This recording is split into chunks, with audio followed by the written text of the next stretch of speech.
We're living in a time where the quote unquote black community is experiencing its greatest divide between two groups of people: those who subscribe to the foolishness and those who are not willing to put up with it. Now, for too long, these two sides have coexisted. And unfortunately, those who were not for the dysfunction, the toxicity, those who wanted better for themselves, feared breaking away from the said culture or community that we believed we had to be undyingly loyal to. We believed that we needed to attach ourselves to these individuals to save them from their very own destruction, not realizing that these people were never our people to begin with. And it sounds harsh, but it's the truth. When you get to a certain stage in life, you come to realize that you cannot save anybody.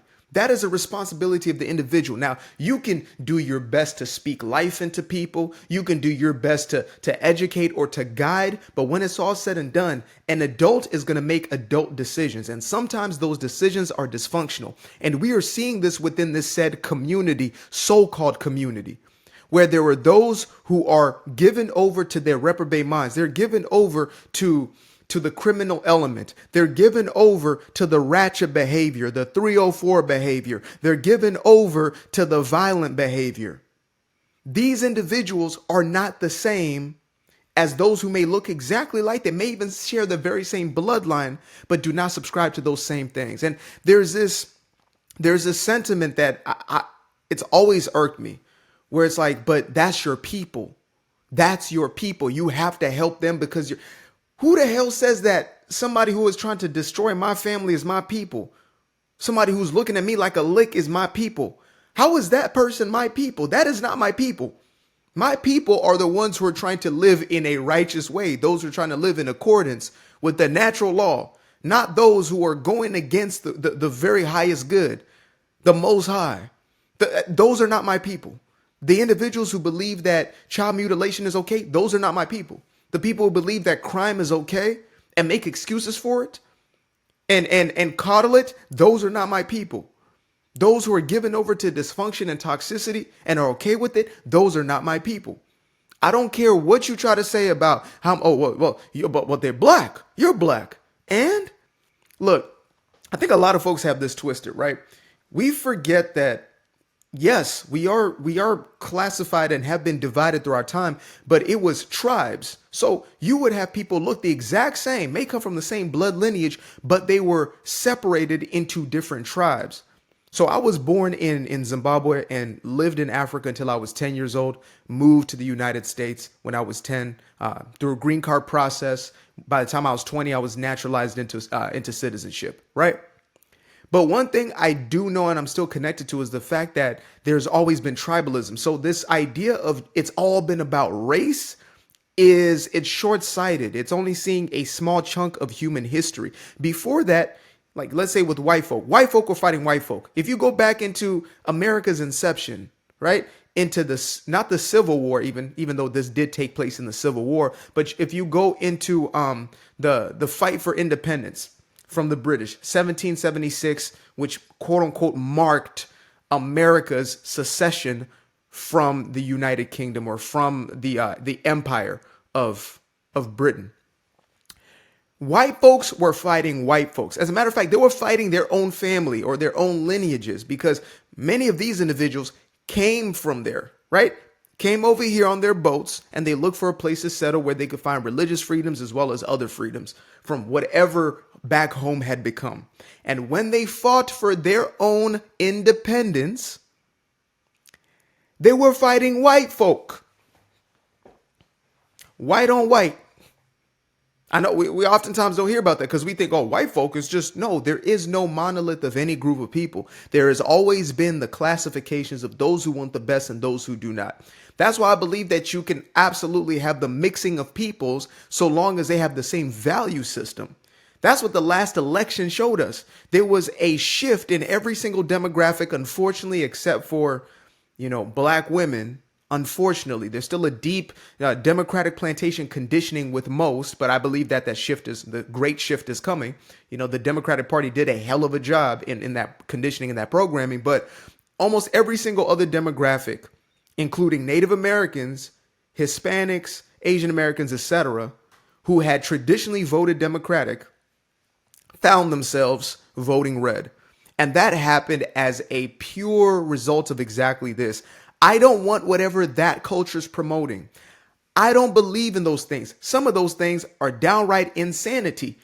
I don't want that. You're going too far.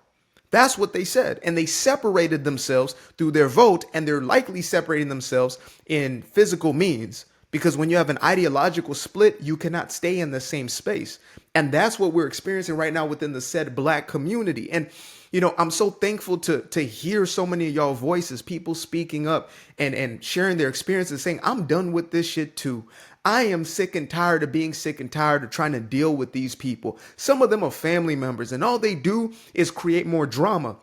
All they do is recreate more and more of the same trauma. Instead of dealing with it, they make excuses about it. They continue to blame everybody. They might blame you about it. They're asking you for some money. You give them some money. Now you tell them no. Now they tell you that you ain't nothing. You think you better than somebody. Now, you know what I mean? Now you're the enemy because you said no. See, you don't even give a damn about you. Just give a damn about yourself. What kind of mentality is that? People who are so damn entitled. People who feel as if they are owed something by the world. Grown folk, mind you. We're not talking about the kiddos. We're not talking about the babies. We're talking about grown folks who believe that you owe them something. The white man owes them something. Because I've been through such a hard life. Guess what? Everybody else has too. Everybody else is going through something. Even the white man that you see over there. Trust me, I've been in a small town now for a little bit. And what I got to see is that, man, I don't see no damn white privilege over there. I don't see no damn white privilege. Not on that side of the fence. Not on that side of the fence. Absolutely not. I mean, I see, Americans. I see poor Americans. I see folks who are, scraping and scrambling and trying to do whatever it is to make things happen. But I don't see they're oppressing you. And the reason you can't get up and do something for yourself, the reason you can't get off your behind is because of this system this system of inequity and injustice. Oh my God, this system. The only system that is in your way is your belief system. I'll say this to nauseam till the day I drop. The only system that is ever going to be in your way is your belief system. A belief system will cut through any sort of inequity and injustice. That's why in the 1910s and 1920s, we had our first slew of black millionaire in Madam C.J. Walker and others who followed in the midst of Jim Crow, folks, right out of slavery. Even if you look at, let's say, a Frederick Douglass story, this is a man who became one of the most profound speakers during the time of slavery. When he obviously found and bought his own slavery, he was a profound man who was making bank speaking, selling books, etc. Think about that.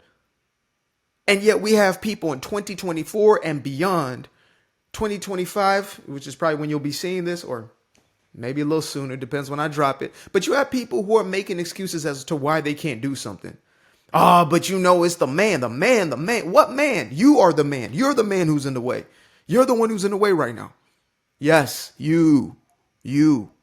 I know it's not a comfortable truth and it's not a convenient truth because it takes away that ability to point at somebody else and it makes you accountable. Because once you become accountable, this is the most painful part about accountability is that now you have to face the fact that you are where you are because of your own decisions.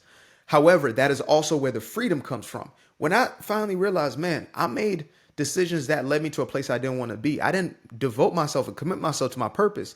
The reason my YouTube channel or any other channel, like the reason why I wasn't growing is because I wasn't putting everything into it. I wasn't serious. I was very unserious about things that I wanted to be serious. I was mad about not getting results from the work that I didn't put in. Imagine that. Imagine that. And that's where so many people are living from. We're living from this place. And again, you find yourself in the midst of individuals with that very same temperament and mentality. If you're an excuse maker, you're going to find yourself around excuse makers, not go-getters, not individuals who are looking to create something, but instead those who are looking to destroy more times than not. And finally, yes, I am thankful that this is happening. There is a great divide. There is a split taking place in real time. And I am here for it. I'm here for it because we're never supposed to be monoliths as people. And we've always galvanized around ideas. We've always galvanized around, what we valued, what our belief systems are, who we view ourselves to be, and how we move through this world. I don't want dogs around me. I don't want 304s around me. I don't want any of that. I don't want dysfunction. I like relationship wise, I want folks who are serious about their relationship like I am. I don't want people who cheat on their folk. Look, the last time I talked to a dude who openly told me, oh man, he was trying to show me pictures of some chick that he had hooked up with at the gym. And then moments later, he's talking about, yeah, my girlfriend, she was like, where? I was like, wait a minute. I was like, well, you got a girl? He's like, yeah, we've been together for years, but she be tripping. The next day, me and him never talked again. I listened to him because look, I'm the type of dude, feed me information. Go ahead. Tell me. Okay. I really want to know who you are. And as soon as I mark that, I say, oh, okay. Oh, you're unfaithful. Oh, okay. That's how you treat the people you claim to love. Okay. He never heard from me ever again. He never heard from me again. He would see me at the gym, be trying to wave me out. No, I'm not interested because you're not my people. You don't move how I move. You thugging out. You don't move how I move. I've had my history. I've had my past, and I had to make different decisions. And as soon as I made different decisions, I had to separate myself from individuals who are still making those decisions. I lost a lot of my closest people. They're no longer here. OD'd, locked up. And I said, nope, that's not for me. That's not for me. I can't live like that no more. And I stopped and I got out of it. And I'm blessed for it and I'm very thankful for it. But again, it was a decision that I had to make. Am I going to continue to give myself over to this destructive mentality, or am I going to break free from it?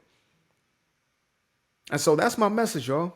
It's as simple as that. Don't be afraid to stand out or stand up against the tyranny that is this mentality. It will try to gaslight you, try to shame you. These folks will try to draw you in and call you all sorts of whatever. You start to do better for yourself. Now you get the hate. Now they feel some type of way about you. Oh, you think you better than somebody. Maybe I do. Maybe I do. I'm too good for whatever this is. I tell you that. I used to be afraid of the dark, a place unknown like a heart in their heart. I used to see my life in the bar. Now the kids unchained, every shackle is lost. 2 steps in the moonlight, 2 step in the daytime.